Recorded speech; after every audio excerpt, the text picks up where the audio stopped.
Hi YouTube family, कशा आहात सर्वजण? छानच ना. आता 10 दिवस मस्त गेले, गणपती आले, धामधूम गणपतीची आरती वगैरे खूप छान वाटतं. त्या 10 दिवसात गेल्यानंतर खूप वाईट वाटतं. खरं ना, आजच्या कलियुगात माणसाची जगण्याची पद्धत कशी आहे ना, मी तुम्हाला थोडंसं एक उदाहरण देऊन सांगते बघा. काय झालं ना, पासपोर्ट साईजचे फोटो हवे होते म्हणून एका फोटोग्राफरकडे गेले. त्याने ना बाहेर बोर्ड लावलेला, तर त्या बोर्डवर ना 1, 2, 3 असे 3 नंबर टाकलेले आणि त्या 3 नंबरच्या पुढे त्या फोटोची प्राईस आणि व्हेरिफिकेशन म्हणजे तिथं आता 20 रुपये. त्याच्या पुढे त्याने काय लिहिलेलं, तर 20 रुपयाच्या पुढे लिहिलेलं की तुम्ही जसे आहात तसा फोटो काढून मिळेल. आणि 2 नंबर टाकलेला, तिथे 30 रुपये लिहिलेलं आणि 30च्या पुढे लिहिलेलं की तुम्हाला जसं पाहिजे तसा फोटो काढून मिळेल.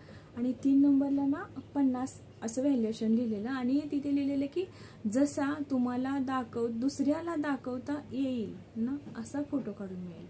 तर तो बोर्ड वाचला आणि मी त्यानंतर आज जाऊन त्या काकांना विचारलं, काका हे 3 प्राईस लिहिलेत, पण तुमच्याकडे जास्त कस्टमर कोणते व्हॅल्युएशनचे येतात, 50, 20, 30?